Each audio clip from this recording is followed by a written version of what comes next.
Active Saint-Étienne Night Club, l'émission des supporters des Verts en partenariat avec Active, présentée par Kevin.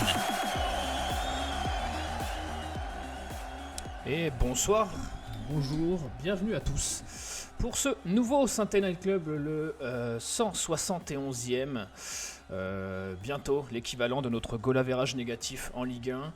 Que vous nous écoutiez en live, en replay, en podcast. Merci d'être là pour discuter ensemble pendant une heure de cet énième déconvenu de l'AS Saint-Etienne contre l'Olympique de Marseille. Énième raclée. Alors évidemment, on a un sacré sentiment de gueule de bois aujourd'hui. Et là, un Nurofen et 1,5 litre de Perrier ne feront pas effet pour nous faire passer tout ça. Donc voilà, on a monté l'association des supporters anonymes pour venir discuter ensemble ce soir de qu'est-ce qui nous pousse à souffrir autant tous les week-ends, mais y retourner quand même. Et pour ça, il nous fallait un panel très représentatif. Alors, on a notre supporter préféré. Alors évidemment, vous savez, quand il y a une situation de crise, on l'appelle toujours parce que c'est l'optimiste de la bande. On espère quand même aujourd'hui qu'il va trouver des choses positives à dire, mais c'est quand même pas gagné. J'espère que tu seras là, mon Hervé. Comment ça va ? Salut Kevin, bonsoir à tous. Écoute, déjà tu fais un petit peu la définition de ce qu'est une addiction. Malheureusement, j'ai mes addictions moi aussi, donc je vais tout faire pour la rendre un petit peu moins fade, un petit peu moins mauvaise à avaler. Voilà. Ouais. Si l'addition est salée tous les week-ends, l'addiction, elle, l'est tout autant. Et elle commence à faire un petit peu mal, cette addiction. Et on a un expert parmi tous les experts. C'est notre parrain. Il est là aussi quand il faut nous remonter le moral, quand on a un petit coup de mou, quand on ne sait plus si ce SNC a du sens, si on doit toujours supporter les Verts. C'est Timothée Mémon. Comment ça va, Tim ? Écoute, puisque c'est l'association des supporters anonymes, Timothée, 41 ans, supporter des Verts, invaincu depuis 48 heures. Et ça, en tant que supporter de santé, c'est quand même une sacrée stat. Parce que franchement, on l'a pas eu souvent cette année. Et enfin, au chat, voilà, il nous fallait toujours rester sur cette touche d'optimisme. Alors, pour qu'il y ait au moins une bonne nouvelle dans la semaine, c'est Gab qui est au chat et pas Karl. Comment ça va, Gab ? Ouais, merci pour ça, Kevin. Écoute, ça va. Salut Tim, salut Hervé, salut tout le monde. Ça va comme un lundi de lendemain de week-end de défaite. Et puis on est reparti. On prend espoir avant Angers, quoi, comme d'habitude. C'est vrai que le lundi, c'est quand même le jour qu'on déteste bien souvent le plus de la semaine, mais depuis que Saint-Étienne est remonté en Ligue 1, c'est quand même quelque chose d'accentué. Tu fais bien de le signaler vivement le lundi de Pâques, le lundi de Pentecôte, et tous les autres lundis où au moins on ne travaillera pas. Allez les gars, je crois qu'on a des choses à dire sur ce match, et sûrement pas beaucoup de positifs. Active Saint-Étienne Night Club, le débrief. Je vous vois dans le chat depuis tout à l'heure. Vous êtes très très très remontés. Je vois beaucoup de choses passer et beaucoup de choses, je vais dire, véhémentes, mais à la fois réalistes. Alors continuez de nous donner votre avis sur ce match. Gab va nous faire remonter les infos tout à l'heure. Mais avant tout, je voudrais prendre l'avis des gars autour de la table. Comment tu as vécu ce match, Tim, toi, cet énième déculotté ? Disons que l'avantage par rapport à d'autres matchs, par rapport à celui face à Rennes, c'est que j'en attendais rien de ce match-là. Donc, est-ce que pour autant ça adoucit ma peine ? Non, pas nécessairement, parce que si j'en attendais rien, j'en attendais pas tout à fait rien. J'en attendais quand même l'AS Saint-Etienne qui sorte la tête haute. Je m'attendais absolument pas à ce qu'on gagne. Je m'attendais même pas à un match nul. Mais j'aurais bien aimé qu'on ne prenne pas une énième fessée, parce que ça commence à faire beaucoup depuis le début de la saison, des écarts de 3 buts, 4 buts, jusqu'à 8 malheureusement. Donc, enfin, c'est absolument... c'est désastreux, ça fait mal. J'ai peur qu'à terme, ça fasse mal à la passion. Mais je sais aussi que, comme vous tous, je suis un optimiste absolu, que j'ai réussi à choper une place en COP pour le match de samedi contre Angers, et qu'en fait, Aujourd'hui, oui, je suis déçu de ce week-end, mais je suis déjà excité du week-end prochain. C'est dire si le fait d'être supporter ne répond à aucune forme de logique et à aucune forme de rationalité. Euh, pour ce qui est du match lui-même, il a prouvé deux choses que malheureusement je savais déjà.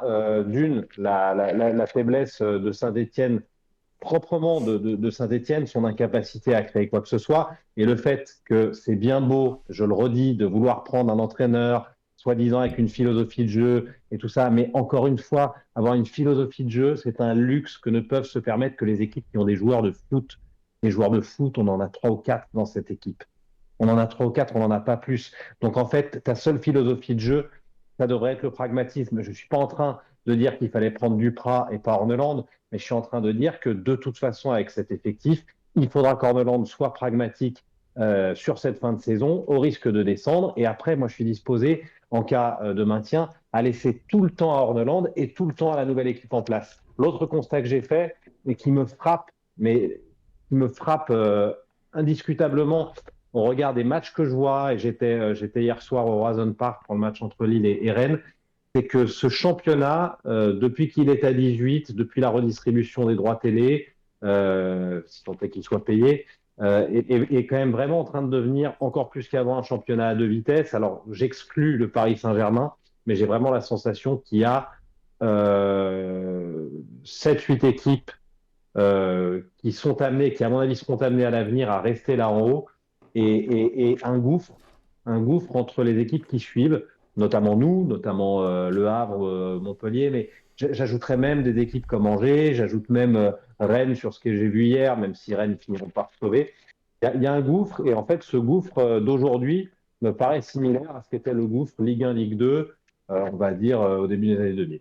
Tu fais partie de ceux qui disent que le match d'hier, c'était pas notre championnat, donc c'est pas si grave que ça.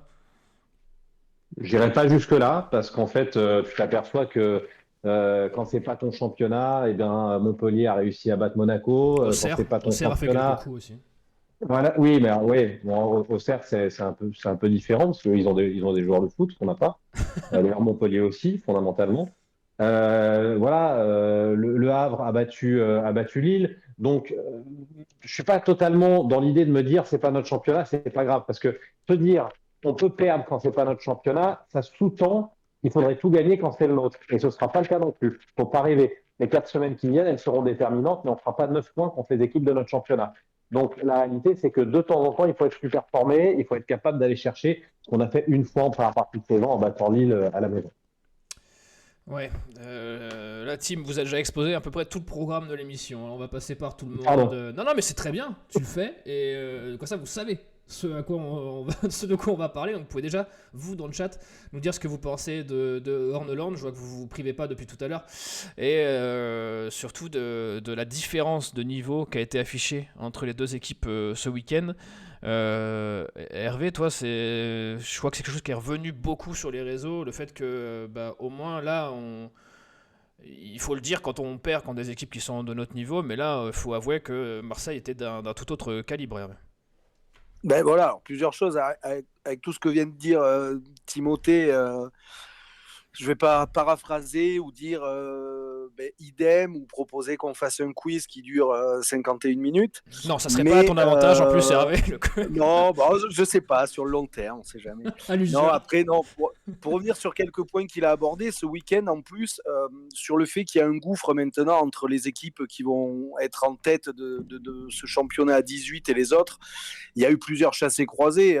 Quand on voit, on en a parlé rapidement en off, quand on voit Nantes, la volée qui prenne à Monaco, Monaco joue effectivement le haut du tableau, Nantes est comme nous, Montpellier qui se fracasse contre Lyon, Lyon joue plutôt le haut du tableau et Montpellier joue comme nous. Je peux même pousser jusqu'à Rennes, même si Rennes, effectivement, je pense qu'ils vont se sauver très tranquillement.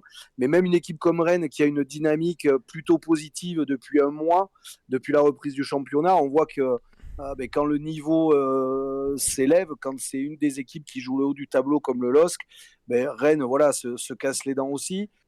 Sur le constat de l'équipe, je pense de Saint-Etienne, on n'a pas attendu ce week-end et ce déplacement au Vélodrome pour craindre des choses, pour constater des choses, pour avoir peur de certaines choses. craindre qu'on redescende en Ligue 2, s'apercevoir qu'on a effectivement un effectif avec pas plus de 3-4 joueurs vraiment qu'on peut qualifier de joueurs de ballon. Moi, là où je veux un peu dédramatiser peut-être, sans dire qu'on doit se satisfaire de ça, c'est pas le curseur doit pas être placé par rapport à ce match face à Marseille. On savait grosso modo qu'on allait perdre. Malgré tout, ça avait été très bien dit la semaine passée ici même. Tout dépendait de la façon dont on allait perdre. On aurait pu prendre un 5-1 face au Paris Saint-Germain il y a un peu plus d'un mois. On l'a pas pris. On prend que 2-1 entre guillemets, et soit dit en passant, ils mettent des branlées à tout le monde depuis, sauf ce week-end, en faisant tourner, petite parenthèse. Mais effectivement, la défaite nous avait laissé un petit peu d'espoir, un petit peu, même si on était conscient que face au Paris Saint-Germain, s'ils avaient été plus efficaces, ben, le score de 5 heures, on y avait droit aussi au parc. Mais voilà, dans les attitudes, dans la tenue du ballon, on avait quand même trouvé plus de choses positives que ce qu'on en a en ressortir de ce match face à Marseille. Et moi, il y a une chose que j'aime pas, c'est quand on gagne un match, ça arrive de temps en temps, certains, ici ou ailleurs, ont souvent tendance à un petit peu dévaloriser la victoire des Verts en disant oui, mais la victoire face à Reims, c'est pas dû aux Verts, c'est dû à la faiblesse de Reims. Moi, j'ai horreur de ça. J'ai horreur d'entendre ça. Pour autant, ce week-end, le 5-1, il est aussi dû à l'effectif de Marseille, à la dynamique de l'Olympique de Marseille à l'instant T. C'est une équipe qui, à mon avis, aurait pu rencontrer 16 autres clubs de Ligue 1 ce week-end au Vélodrome et leur coller 5-1 aussi. Donc il faut quand même un petit peu atténuer la grosse bosse que ça nous fait sur la tête, ce 5-1. C'est face à une équipe qui est deuxième du championnat, face à une équipe, je le redis, qui va mettre d'autres roustes à la maison. Ouais, il tourne bien quand même. Bon, voilà, donc bon, ça, autant Timothée dit que ça lui ramène pas beaucoup de joie. Moi, ça m'en ramène pas non plus de quoi aller tirer un feu d'artifice, mais voilà, je le prends peut-être avec un petit peu plus de, comment dire, avec un petit peu plus de recul. Garde ça au chaud, Hervé, puisqu'on va en parler tout à l'heure du petit paradoxe que cette défaite, j'ai vu beaucoup dire que ça ne leur avait pour une fois rien procuré, un peu par dépit, mais on va en parler tout à l'heure. Est-ce que vous aussi vous avez ressenti ce petit manque d'émotion et de colère que normalement on a sur ce genre de match? Mais je veux, avant qu'on parle de ça, donner la parole à Gab et à vous dans le chat, puisque je vois que ça y va un peu de partout et je voudrais pas que mon Gab se noie sous vos messages.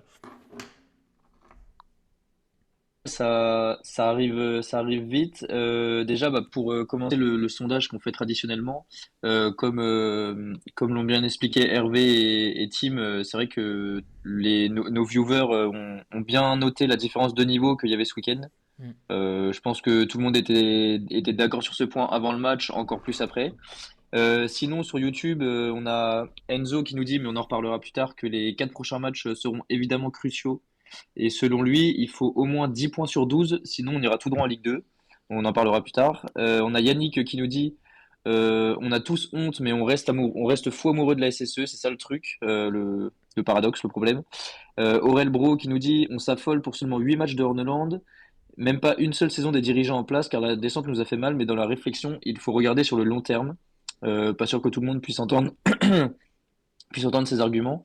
Et puis sinon, par rapport au match de samedi, on a Napsinté qui nous dit quand tu as des mecs moyens de Ligue 2 qui se trouvent propulsés en Ligue 1, ça donne ça, en gros, le classement qu'on a en ce moment. On a Céline qui, évidemment, nous rappelle l'ensemble des humiliations qu'on a eues cette saison. Elle en compte 7 à Brest, à Nice, à Angers, à Rennes, à Lille et à Marseille. Elle a fait le calcul, 34 buts encaissés pour 4 marqués en 7 matchs. Donc pour elle, c'est une honte. Je pense que tout le monde est à peu près.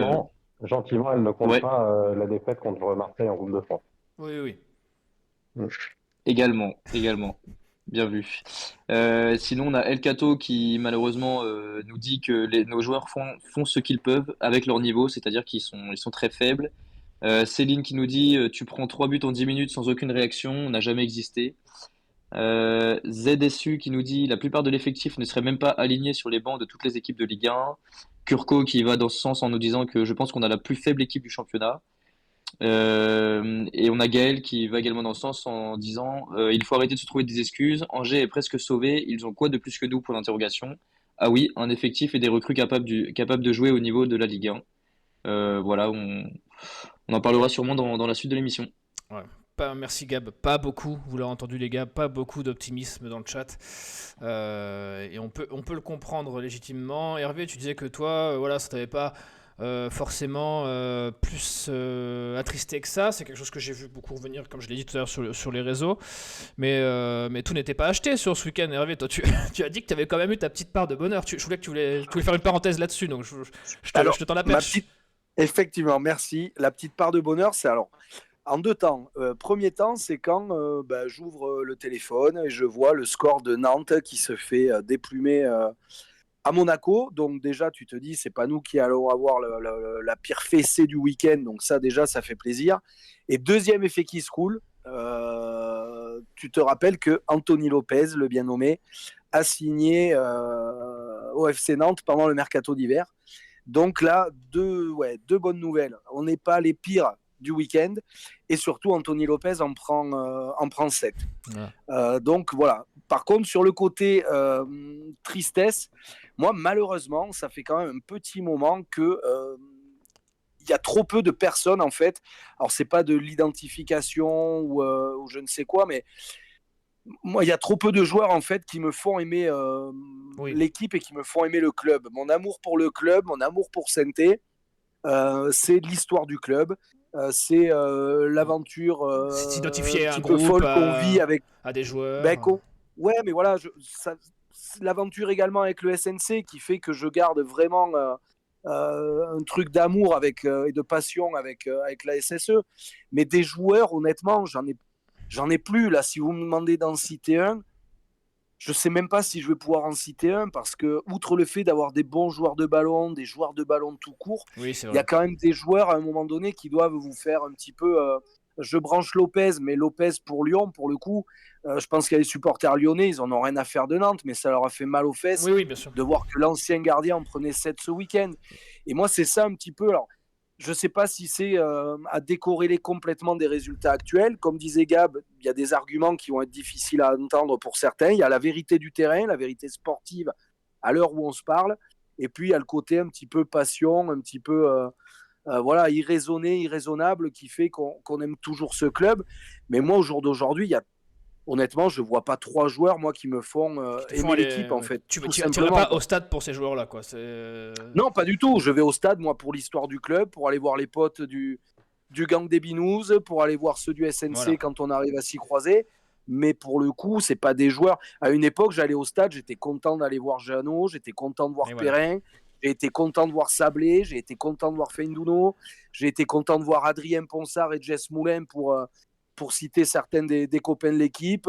Nolan Roux un petit peu moins, mais il m'en voudra pas. Mais en tout cas, voilà, des joueurs qui avaient un truc avec le club, quoi. Et ça, on l'a plus. Et c'est là, je pense, où il y a le taux de tristesse qui pourrait être le plus grand, en fait, plus qu'un 5-1 au Vélodrome ce week-end, quoi. Et ben tu vois, je suis content que tu aies eu cette analyse parce que je l'ai pas vu beaucoup passer, celle-là. Et je serais curieux de savoir ce que tu en penses, toi, Tim.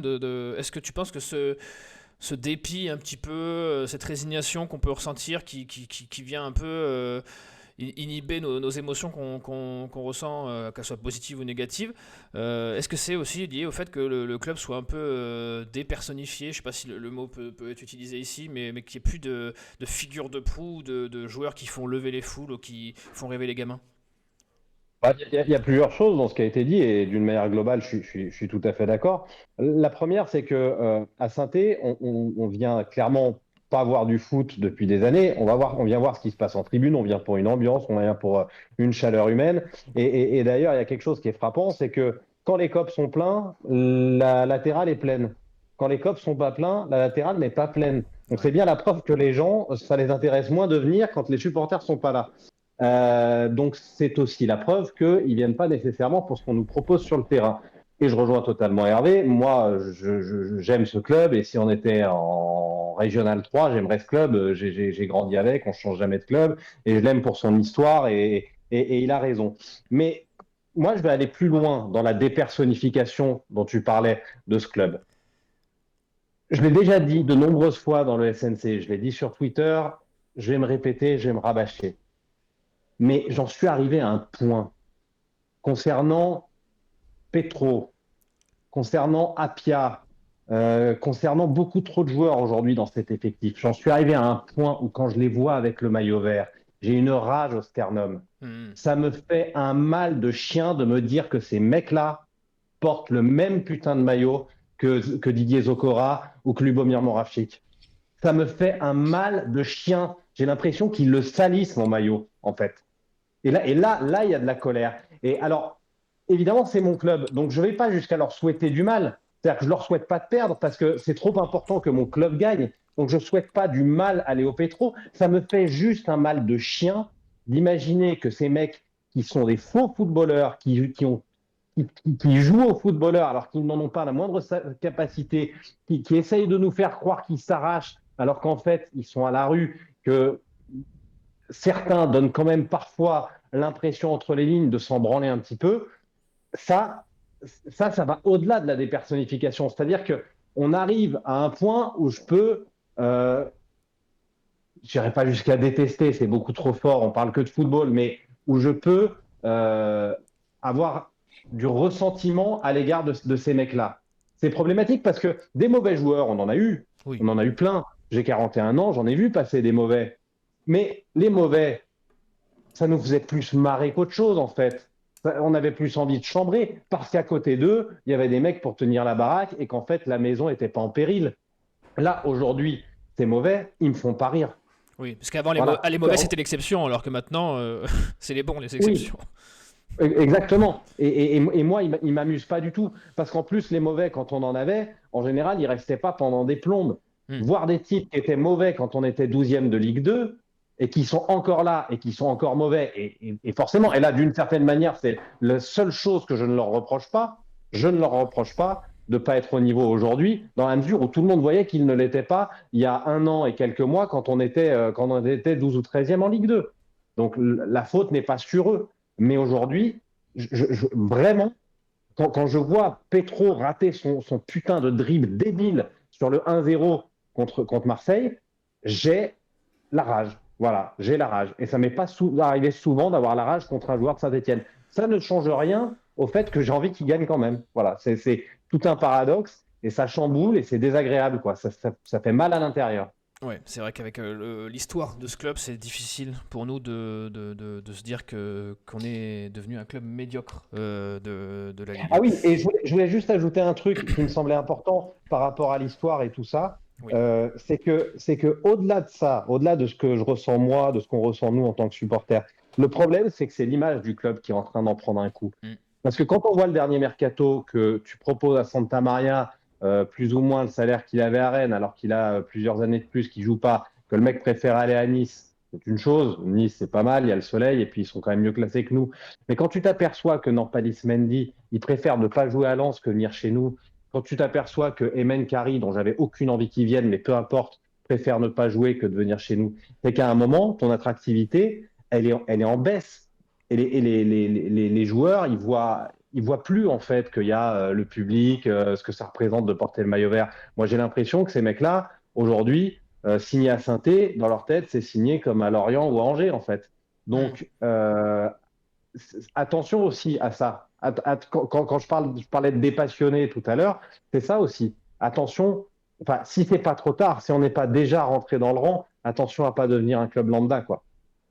Ouais, c'est vrai qu'on n'est plus dans la même cour que ce qu'on a eu l'habitude d'être sur les dernières dizaines d'années.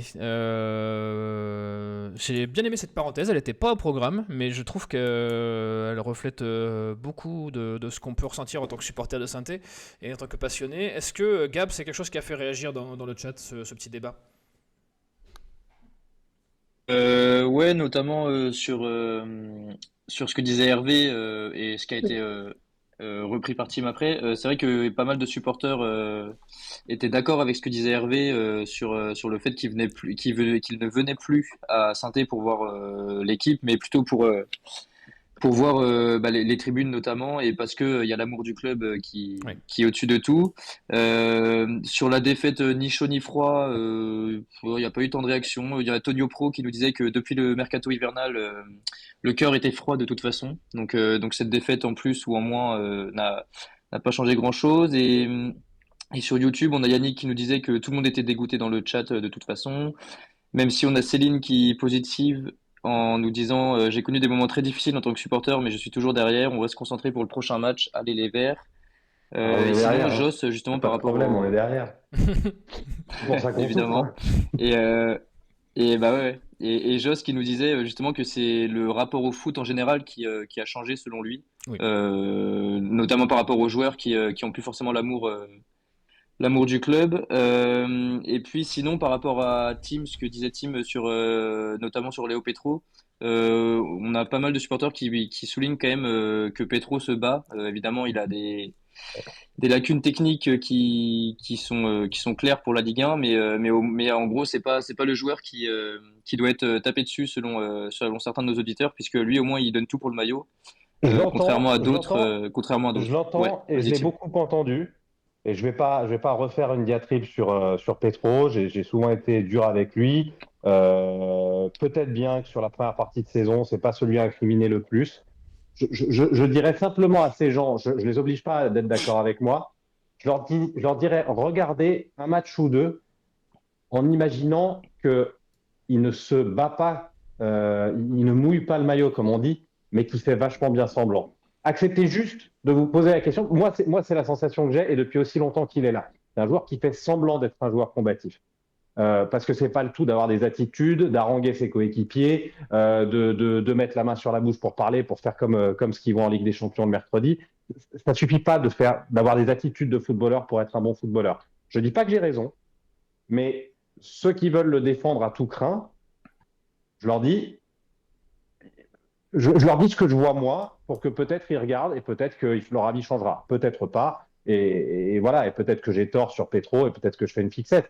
Moi, j'ai l'impression que c'est un mec, c'est un joueur qui fait vachement bien semblant d'être un joueur de foot. Mais en fait, c'en est pas un. Voilà, c'est ça c'est mon avis sur lui. Pour rebondir juste un peu là-dessus, faire encore une petite parenthèse, mais Vas-y. moi j'étais un peu de ceux qui défendaient Petro et je rejoins beaucoup mieux, et de plus de l'entendre maintenant, je rejoins beaucoup plus et beaucoup mieux Timothée sur ce qu'il dit, c'est de comparer à certains latérales gauche qu'on a eu avant.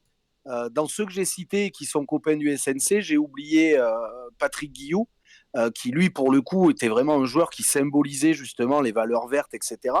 Je ne vais pas parler de Patrick Guillou, mais un latéral gauche qu'on a eu il y a moins de temps que Patrick Guillou, c'était moins lointain. Ça n'a jamais été notre fort, hein, les latéraux, ça n'a jamais été trop notre Non, mais fort, hein. d'accord, mais par rapport à ce que dit Timothée sur Léo Petro, un mec comme Jonathan Brison. Ah. Jonathan Brison, honnêtement, le mec arrive de Nancy, joueur de club. Très moyen. Il arrive à Saint-Étienne. Intrinsèquement. Alors beaucoup se sont foutus de sa gueule à Jonathan Brison. En plus, à un moment, il a eu dans les pattes Fawzi Goulam en termes de concurrence. Sauf que les années où Saint-Étienne va chercher la Coupe d'Europe, l'année où Saint-Étienne va chercher la Coupe de la Ligue, les deux sont en concurrence. Mais au final, c'est Jonathan Brison qui joue. Et pourquoi ? Parce que sans être le meilleur latéral gauche de l'histoire de la D1, de la Ligue 1, de Saint-Étienne, de qui vous voulez, le mec, pour le coup, avait moins d'attitude, peut-être guerrière, comme le disait Tim par rapport à Léo Petro. C'est pas le mec qui allait parler avec la main sur la bouche pour se prendre pour un autre. Mais par contre, pour le coup, c'était un mec qui était régulier, qui avait ses limites, mais qui par contre donnait le maximum et qui était habité par le fait de faire honneur au maillot. Donc là, je rejoins assez Tim. On a des joueurs aujourd'hui qui font un petit peu semblant. Moi, je rajouterais à l'époque, je l'avais dit déjà en Ligue 2, même si on ne le voit plus du tout en Ligue 1, c'était Briançon qui, pour moi, surjouait le rôle du capitaine, qui doit haranguer, qui doit... Voilà, et le gars surjoué, il a tellement surjoué qu'il a pris des rouges. Quand il s'est un petit peu calmé, il n'amenait plus rien.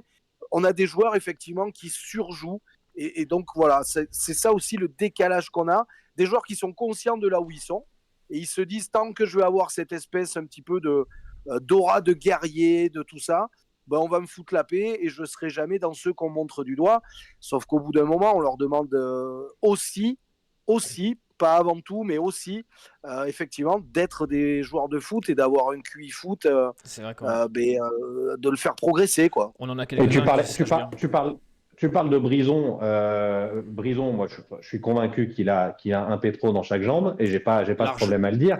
Mais je t'ajouterais des Varro, des David Sauget. C'était Bien des sûr. joueurs médiocres, mais qui étaient habités. Alors, je ne sais pas s'ils étaient habités par le fait de vouloir faire du mieux possible pour la Saint-Etienne, mais ils étaient habités par la volonté du travail bien fait Oui. et du mieux de ce qu'ils pouvaient faire, d'être à 100%, de donner le meilleur de ce qu'ils pouvaient, pas de jouer un jeu d'acteur sur le terrain pour se faire apprécier et pour faire genre, voilà. Moi, en fait, j'aimerais juste que les mecs qui regardent le bout de leurs chaussures, qui jouent au foot comme quand ils étaient sur le terrain, qu'ils avaient 14 ans et qu'ils aimaient ça, et qu'ils ne soient pas là à être des acteurs de la Ligue 1. Moi, je veux des joueurs de Ligue 1, pas des acteurs de Ligue 1. Ah bah, Voilà. c'est vrai que les gars que vous avez cités, dans un monde de la data, ils auraient peut-être jamais percé, malheureusement. Et pourtant, ils ont fait les beaux jours. Ils ont participé, comme tu disais, Hervé, aux beaux jours de l'AS Saint-Etienne. On est quand même tellement mal qu'on en est à invoquer le regret de David Sauget, de Jonathan Brison et Cédric Varro. On a C'est vraiment vrai. touché le fond. Si on nous avait dit Est-ce ça, qu'on doit se parler de Tablaridis? Est-ce qu'on met Tablaridis dans le lot, les gars? Il n'était pas latéral, mais il n'était pas bien bon. Non, Ouais, mais- voilà, il était pas latéral, mais tu vois, en défense centrale. Et puis lui je pense qu'il faisait peur. Je pense que, Ah parce bah que oui, les je pense, les ouais. attaquants, ils pointaient en se disant, si je ressors sans fracture, c'est déjà bien. c'est déjà une petite victoire pour moi, tu vois. Non mais c'est vrai que c'est assez symptomatique et on a plein de joueurs qui se cachent comme ça, hein. Je pense qu'il y en a un qui prend beaucoup pour son grade en ce moment, c'est David Tachvili qui, hormis quelques coups d'éclat qui lui sauvent des fois sa feuille de stats, a bien disparu depuis un petit moment. Et puis vous disiez, on invoque les esprits du passé. Moi, ce qui me fait peur, c'est que la dernière fois qu'on a eu des discussions comme ça, avec un sentiment ambiant un peu, on va dire, dans le trou ou dans le seau. Ça me rappelle l'année de la descente où on avait à peu près les mêmes émissions, où on a invoqué les fantômes du passé, se dire qu'avant c'était mieux et que l'équipe qu'on a ne valait pas le coup. J'ai même entendu au mercato d'hiver des gens qui seraient très contents de récupérer Nordin, qu'on a pourtant, même ici, largement taillé l'année de la descente. Donc c'est pour dire à quel point on est bien devenu ce club médiocre, on va dire, au moins sur cette année. Merci les gars pour ça, pour ce petit sujet. Je voudrais juste quand même qu'on parle un petit chouïa du match, même si je pense qu'on va aller très très vite dessus, tant le résultat est sans appel. Est-ce que vous avez quand même, on va essayer de finir sur ce débrief, faire des choses positives, est-ce que vous avez eu quand même des choses qui vous ont plu, ou au moins des attitudes? On sait qu'il y a eu un climat cette semaine, pour ceux qui n'ont pas suivi, où il y a eu des infos comme quoi il y aurait des embrouilles dans le vestiaire, certains joueurs qui commencent à agacer certains autres, des ententes qui sont plus disparates. Est-ce que quand même sur ce match, sur l'attitude, dans les bons points, on va dire, est-ce que vous en avez quand même quelque chose à ressortir de ça, Timothée? Moi, en deux mots, sur les tensions, je fais partie de ceux qui pensent que c'est positif. Ça veut dire que déjà, c'est pas mort. Ça vit encore. Voilà, l'encéphalogramme n'est pas complètement plat. Ça. Je préfère ça qu'autre chose, dans une certaine mesure. Faut pas que l'ambiance soit délétère non plus. Et pour ce qui est des points positifs, on avait vu depuis son arrivée un Cardona très loin de ce qu'on avait eu par le passé. Son entrée a été, Très bon. j'allais dire intéressante, en tout cas moins mauvaise que les autres. Il a apporté quelque chose. Donc oui, le point positif, mais je vais C'est histoire de trouver un positif. je vais enfoncer une porte ouverte. C'est le but qu'on a marqué, emmené par cette accélération de Cardona. Je pense que Staffin, dans la saison qui vit, marqué contre l'OM au Vélodrome, même si tu prends 5-1, je pense que c'est celui qui passe la moins mauvaise semaine de tout l'effectif après. Donc voilà, c'est le seul point positif, mais il est maigre, hein, et voilà, il ne compense rien. Ouais. C'est vrai que c'était quand même pas fameux. C'est vrai que tu as raison de le dire, il y a eu des tensions, mais à défaut que l'expression soit ressortie que le groupe vit bien, le groupe vit. C'est déjà encore un bon signe au vu de la saison. Hervé, toi, tu as vu du positif sur ce match, ou tout est à jeter, comme je l'ai vu dans le chat? Non, Non, tout n'est pas à jeter. Après, moi, je reste pareil sur les mêmes points, mais le but de Stassin, parce que oui, on est Qui, déjà mine de mené, rien, que le match. a des bonnes stats pour une équipe qui fait la saison qu'elle fait. Je veux dire, pour une Oui, première année en Ligue en 1, plus, un gamin de 20 ans. il fait ses stats. Moi, l'action m'a fait penser en fait au but qu'il donne, parce qu'il donne littéralement le but du 3 contre Auxerre. L'action de Cardona qui remonte le terrain, qui se recentre un petit peu, qui centre en retrait au point de pénalty. Contre Auxerre, c'est Stassin qui fait l'action de Cardona et qui sert Davitashvili pour qu'il mette le triplé. Ça m'a fait vraiment penser à cette action-là. Stassin, oui, dans la saison de son club, il est passeur quelques fois. Là, il est plutôt sur une bonne dynamique depuis qu'Orneland est arrivé. Alors, tous ces buts ne nous amènent pas de victoire. Ça, c'est évident. C'est le triste constat qu'il doit en faire. Mais malgré tout, il est là. Il marque les buts. Il y a une entente avec Boakier qui s'est vue déjà. Une entente avec Cardona, même si on n'est que sur cette action-là, qui se devine. Qui se devine. Donc voilà, le point positif, c'est d'avoir malgré tout un attaquant qui continue à marquer, même quand tu passes à côté de ton match, ou en tout cas que tu tombes contre beaucoup plus fort que toi. Je pense qu'il a plein de défauts, il est très perfectible, il doit progresser. Mais le fait est, c'est qu'il a marqué 4 buts, 4 passes décisives. Tu as marqué 20 buts depuis le début de la saison. C'est quand même Donc pas en fait, mal. Le ratio est énorme. Ouais. il est énorme en réalité. Alors, tu vas pouvoir me contredire en disant qu'il y a les buts qui sont décisifs et ceux qui ne le sont pas. C'est vrai que celui de ce week-end, il sert à pas grand-chose. Mais en fait, ces stats, pour une première année, pour un jeune joueur qui doit encaisser la pression du coût de son transfert, bah voilà, je pense que si par bonheur on se maintient, dans 3 mois, on dira que Stassin, c'est peut-être pas une grande satisfaction de la saison, mais c'est une promesse valable. Voilà. Ouais. C'est vrai. Je vous ai affiché pour ceux qui ont le stream la hitmap de Lucas Stassin. Je sais que ça a beaucoup fait rire sur Karl sur les réseaux. Qu'on embrasse la hitmap qui, vous le voyez, est très très très orientée sur le rond central. Le pauvre qui a touché quasiment tous ses ballons dans le rond central. C'est assez triste, mais son but, mine de rien, Mbappé en rate un plus facile en finale de Ligue des Champions. Dans à peu près la même position, donc voilà, pourquoi se plaindre. Ça se trouve, si on laissait partir ce petit gamin, peut-être que j'ai aucun doute, moi, à titre perso, sur le fait qu'il fasse une bonne carrière dans des bonnes conditions, on va dire. On en a à peu près fini sur ce match. Dernier petit point avant qu'on fasse un tour de Ligue 1. Je vous affiche un petit comparo des stats entre Dalloglio et Orneland. Alors ça fait moins longtemps qu'on est sous Orneland. Quelle est sa part, parce que je t'ai pas entendu Tim sur ce sujet, quelle est sa part de responsabilité? Tu as déjà un peu amorcé tout à l'heure sur le fait que sa philosophie de jeu nécessitait autre chose et que tu espérais qu'il se montre plus pragmatique. C'est vrai que son manque d'adaptabilité se laisse deviner quand même là. Oui. Mais sa part de responsabilité, j'ai envie de dire qu'elle est nulle. C'est la part de responsabilité de ceux qui ont eu envie de changer. Elle est presque nulle. Oui, il va falloir qu'il s'adapte, il va falloir qu'il soit plus pragmatique. Mais là aussi, je l'avais écrit, je l'ai dit sur la chaîne L'équipe, je pense même l'avoir dit dans le SNC.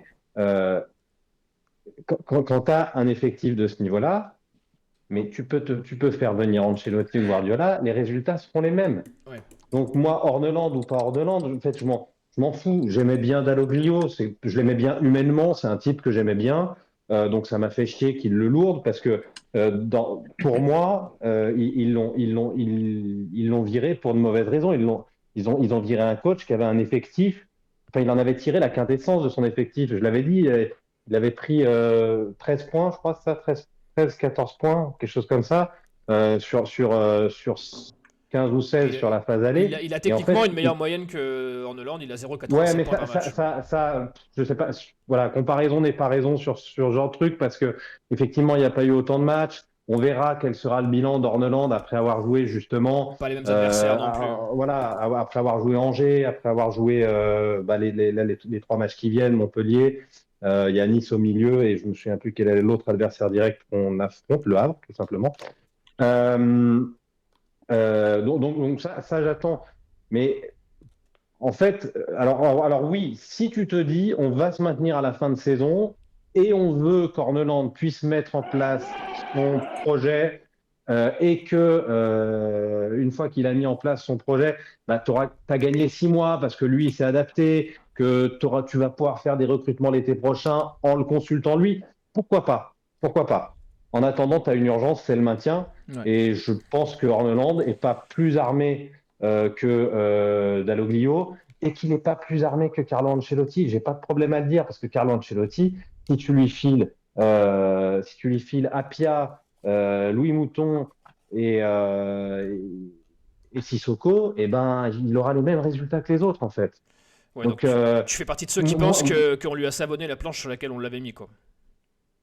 Non, je pense pas qu'on lui a savonné la planche. Je pense que, mais non, puisque t'as pas fait mieux en termes de recrutement. On lui a pas donné les billes en tout cas pour s'en sortir. Non, on lui a pas donné les billes. Orneland, il a eu Cardona que voulait déjà Dalloglio. C'est le seul truc. Je suis pas sûr qu'on lui ait savonné la planche. Je pense qu'il y a quand même eu, j'ose espérer qu'il y a une réussite commune. Mais non, c'est pour le moment, c'est l'échec de la direction et de la direction sportive de la Saint-Étienne, des nouveaux actionnaires, parce que je pense quand même que c'est eux qui pilotent globalement. En visio, par contre, ils pilotent, mais en visio. En visio, mais c'est plutôt eux que j'ai envie d'incriminer. Si à la fin de la saison, encore une fois, je le redis, si on se maintient à la fin de la saison, que c'est le véritable début du projet qu'on construit et tout ça, là, on pourra juger. Je leur donne tout le temps. Je veux juste pas descendre, c'est juste ça. Ouais, c'est vrai que on a l'impression qu'il n'y a que les supporters qui ont vu l'état d'urgence de la descente qui n'est pas si loin. Hervé, très brièvement sur Orneland, après on va demander au chat et après on fera le tour de la Ligue 1. Bah, Orneland, moi je pars aussi du postulat que peut-être il était au courant qu'il allait arriver dans un club mal embarqué, avec un effectif limité et qu'on lui a peut-être pas promis monts et merveilles au moment du mercato, mais que lui a jugé que dans son évolution, dans sa carrière, ça pouvait être une marche. Oui, il a accepté le défi, mais c'est vrai qu'il a jamais demandé des joueurs plus que ça. Orneland, il s'est toujours dit je ferai avec ce que j'ai.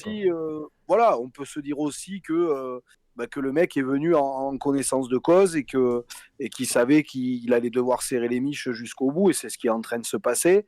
Voilà, moi ce que j'en penserais par rapport à lui, j'espère en tout cas qu'il va pas justement renier non plus trop de choses par rapport à la philosophie, pour etc. Sauver les meubles.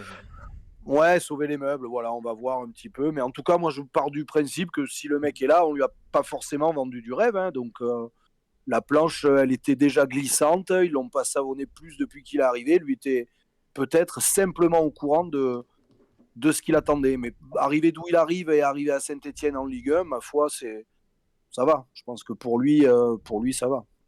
Ok, je vous laisse déjà commencer à réfléchir sur ce qui s'est passé en Ligue 1 ce week-end et ce qui va se passer dans le futur très proche des Verts, puisqu'on va parler du calendrier qui va être un tournant, cette fois-ci c'est sûr, on le dit souvent dans l'émission, mais cette fois-ci, vu le calendrier, c'est très clair, qui va être un tournant décisif dans la course au maintien. Mais avant, je veux voir le chat sur la fin de ce débat, sur Orneland, sur le match contre l'OM, le Stassin. Je sais qu'il s'est dit plein de choses, Gab. Ouais. Sur l'OM, on avait à peu près fait le tour. Après, c'est surtout là sur les derniers messages sur Orneland, la comparaison avec Odeo. La plupart de nos viewers sont OK pour dire que la comparaison, pour l'instant, elle n'a pas lieu d'être. Parce que de un, les deux coachs n'ont pas fait le même nombre de matchs. Et surtout, c'est vrai qu'Orneland a joué pas mal de gros. Le PSG, Marseille, Lille, dans une moindre mesure, Rennes qui s'est quand même sacrément renforcé cet hiver. Mais c'est surtout c'est surtout après Kilmer que nos auditeurs en ont gros. On a Spider-Fox qui nous dit la responsabilité du coach elle est limitée, c'est avant tout celle de Kilmer. On a véritablement Vert qui nous dit c'est quand même absolument incompréhensible la façon de manager chez Kilmer. Céline qui nous dit Le niveau des joueurs n'y est pas, ils ne peuvent pas y faire grand-chose, surtout sans joueur d'expérience à leur côté. La NIAC, c'est bien, mais ce n'est pas suffisant à ce niveau. Gaël Vallet qui nous dit Odeo et Horneland, ils n'y peuvent rien. Tu n'as pas l'effectif pour jouer en Ligue 1. Odeo l'a dit dès cet été, mais Gazidis et ses Data Boys l'ont pris pour une pipe. Et on a également Véritablement Vert qui nous dit quand même que pour lui, Horneland semble assez limité en système de jeu. On en avait parlé notamment après Rennes Saint-Etienne où Habib Bey avait un petit peu mis la leçon quand même à notre Norvégien. Et justement, la transition est toute trouvée par rapport au prochain match, puisque ASSE 7100 nous dit on a joué beaucoup de gros, c'est maintenant qu'on va voir le vrai changement ou pas. Donc, notamment avec la réception de Angers samedi. Ouais, tout va se jouer, merci Gab, tout va se jouer sur ce calendrier qui approche. On va en parler tout de suite avec le prochain match. Active Synthé Night Club. Un calendrier Le prochain match. allez, comme je l'ai dit, il y a des allures de tournant décisif. Là, tu l'as dit, Tim, sur 4-5 matchs, là, on va savoir. On va savoir ce qu'on peut attendre de cette fin de saison, même si, bien sûr, les dés ne seront pas totalement jetés. Tant qu'il y a de la vie, il y a de l'espoir. Mais quand on voit le calendrier, là, une réception d'Angers ce samedi, puis une réception de Nice, bon, celui-là encore, on peut se dire que c'est, encore une fois, pour utiliser l'expression, pas dans notre championnat. Mais après, on ira au Havre et à Montpellier. On peut dire que sur les 4 prochains matchs, on joue 3 de nos concurrents directs, même si pour moi Reims est un club qu'il faut inclure dans l'équation parce que c'est peut-être l'équipe qui est le plus faible avec nous en ce moment. Ouais, c'est très difficile en ce moment pour eux.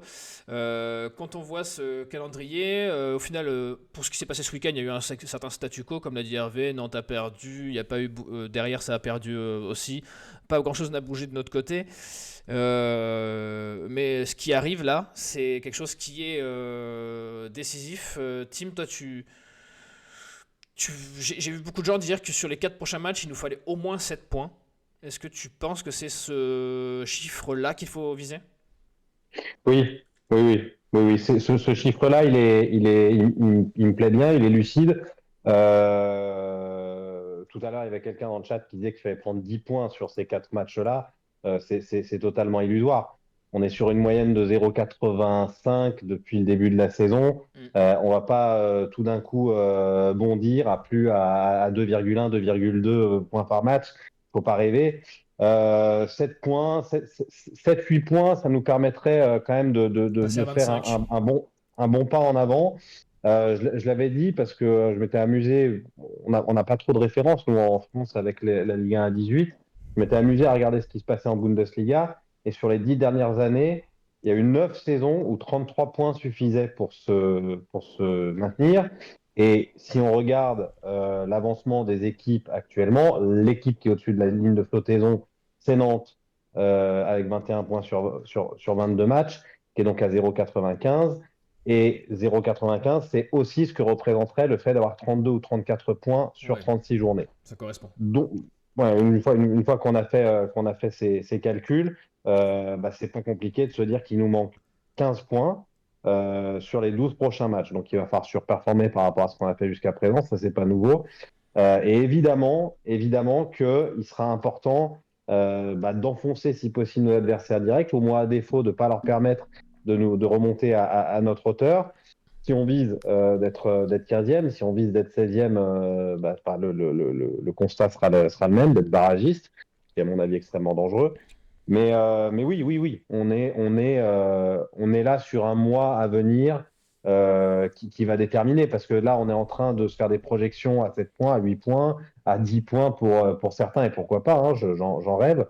La vérité, c'est que quand on a joué des équipes de notre championnat dernièrement, à Nantes, on a fait match nul, Auxerre, on a fait match nul, à part Reims, en fait, on bat personne.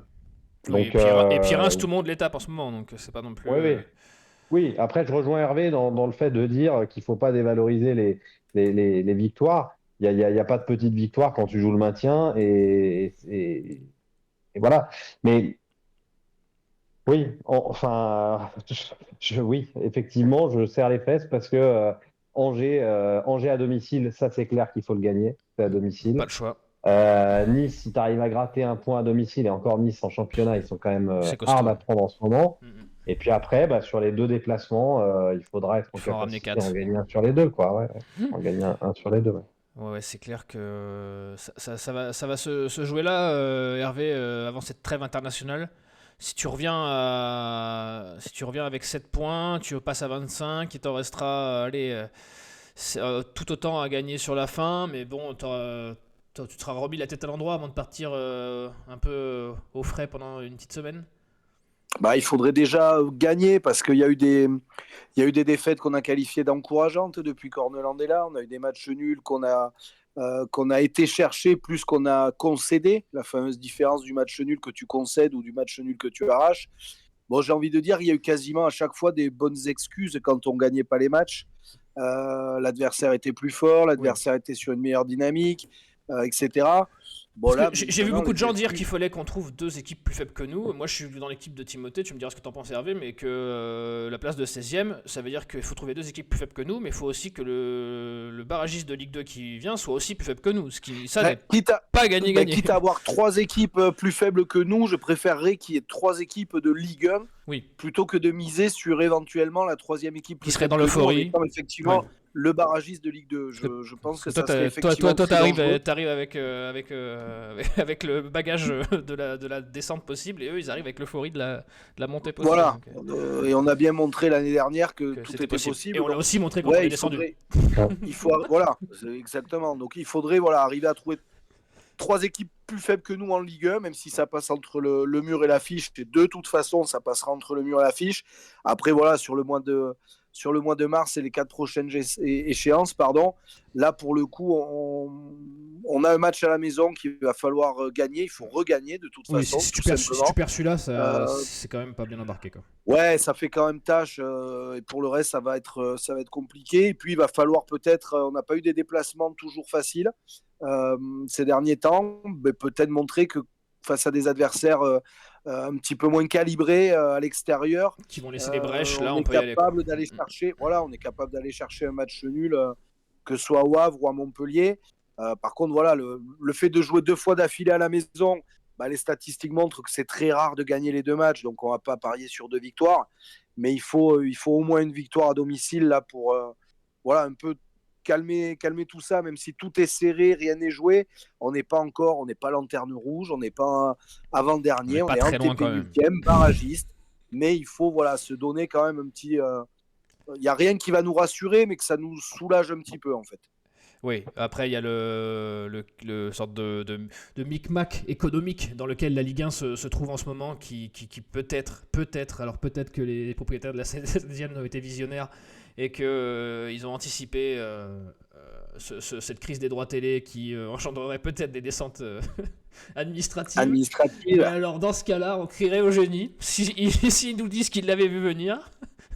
Puisqu'on rappelle que Ça serait un peu tout l'inverse. Saint-Étienne, si je dis pas de conneries, était un des rares clubs qui s'était prononcé contre DAZN, si je dis pas de bêtises, en début d'année. Ou un truc comme ça, je crois qu'il y avait ça en début d'année, donc peut-être l'aurait-il tout prévu. Et on rappelle qu'à l'heure où on se parle, Lyon est toujours sous le joug de cette relégation-là. Donc ça serait si Hervé qui aime bien voir Lopez prendre 7 buts le week-end, ça serait son petit plaisir. Si on est 16e mais que finalement là, c'est moi, Lyon qui descend administrativement, c'est pas loin d'une qualification en Ligue des Champions. Ah, c'est tout comme. C'est pas loin. On signerait pour une saison de souffrance presque. Donc les gars, pour ce match du coup, victoire obligatoire. Jean, on l'a bien compris, mais du coup c'est ce que vous voyez aussi. Hervé, tu nous vois gagner. C'est pas que tu souhaites qu'on gagne, c'est que tu nous vois gagner. Un peu d'optimisme.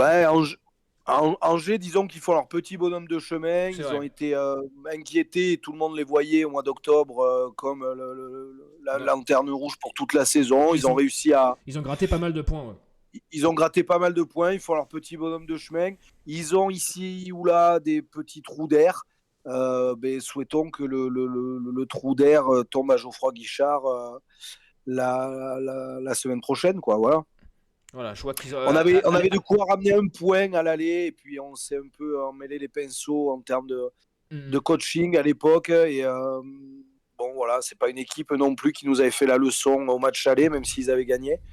Là, voilà, j'espère qu'il y aura qui aura le petit trou d'air pour eux et pour nous, voilà, encore une fois, qu'on regagne un match, parce que ça fait trop longtemps qu'on n'en a pas gagné, quoi. Pour vous réconforter, Saint-Étienne, le SCO d'Angers, pardon, je vois sur le graphique, sur ses 5 derniers matchs à l'extérieur, a fait une victoire, une défaite, une victoire, une défaite, une victoire.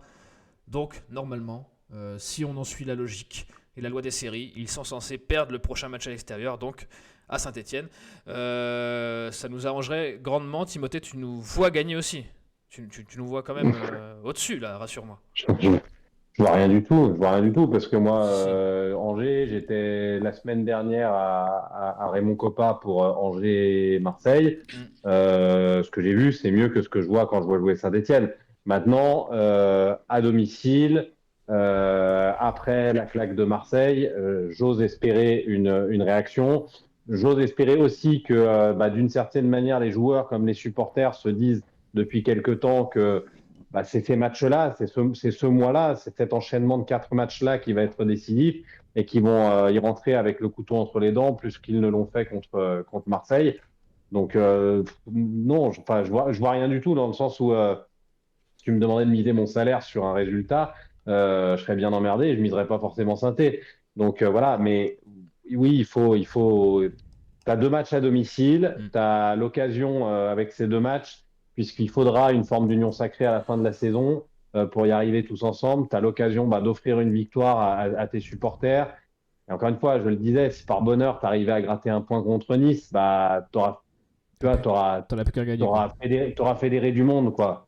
On aura un peu moins l'impression qu'ils s'en foutent, quoi.